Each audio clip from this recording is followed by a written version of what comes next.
Hi നമസ്കാരം, പുതിയൊരു വീഡിയോയിലേക്ക് എല്ലാവർക്കും സ്വാഗതം. ഇന്നത്തെ വീഡിയോയിൽ പറയാൻ ഉദ്ദേശിക്കുന്നത് ഈ ഒരു പ്രൊജക്റ്റ് ഞാൻ മുമ്പ് ഇട്ടിട്ടുണ്ട്. ഒരു 3600 സ്ക്വയർ ഫീറ്റ് 3 ബെഡ്റൂം വരുന്ന ഒരു പ്രൊജക്റ്റാണ്. അപ്പോൾ ക്ലയൻറ്റിന് ആദ്യമേ ഒരു പ്ലാൻ ഉണ്ടായിരുന്നു, ഒരു സ്പൈറൽ സ്റ്റെയർ വേണമെന്ന്. അപ്പോൾ നമ്മളൊരു പ്രോപ്പറായിട്ടുള്ള അദ്ദേഹത്തിൻ്റെ പ്ലാനിങ്ങിൽ പറഞ്ഞ പോലെ അദ്ദേഹം വീഡിയോ അയച്ചു തന്ന പോലെയുള്ളൊരു സ്പൈറൽ സ്റ്റെയർ നമ്മളിവിടെ ചെയ്തിട്ടുണ്ട്, ഈ ഒരു വീഡിയോയിൽ കാണാം. അതിനുശേഷം അദ്ദേഹം പറഞ്ഞൊരു കാര്യമായിരുന്നു, ഇവിടെ ഇതുപോലൊരു കർവ് പോലത്തെ ഒരു ഡിസൈൻ വേണമെന്നുള്ളത്. അപ്പോൾ അത് നമ്മൾ പ്ലാൻ ചെയ്തതിന് ശേഷമാണ് അങ്ങനൊരു ഇത് വന്നത്. എങ്കിലും അദ്ദേഹം അവിടെ ഇരുന്ന് പറഞ്ഞിട്ട് നമ്മൾ ഇവിടെ തന്നെ അത് എക്സിക്യൂട്ട് ചെയ്തു. അത് പ്രോപ്പറായിട്ട് നിങ്ങൾക്ക് എൻ്റെ ഒരു ടോപ്പ് വ്യൂവിൽ കാണാൻ പറ്റും. അതുപോലെ ഈ ഒരു പ്രൊജക്റ്റിൽ ഒരുപാട് ക്യാൻലിവർ സ്ലാബുകളും ബീമുകളൊക്കെ വരുന്നുണ്ട്. ഈ ഒരു കർവ് എടുക്കാൻ തന്നെ നമുക്ക് വേറെ എങ്ങും സപ്പോർട്ടൊന്നും വരുന്നില്ല.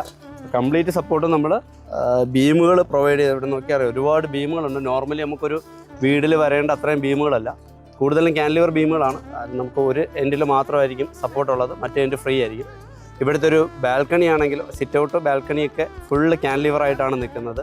അതും അത്യാവശ്യം ലെങ്ത് ഉണ്ട്. ഇതിൻ്റെ ബാക്കി വിശേഷങ്ങളെല്ലാം നമുക്ക് വരുന്ന വീഡിയോയിലൂടെ കാണാം.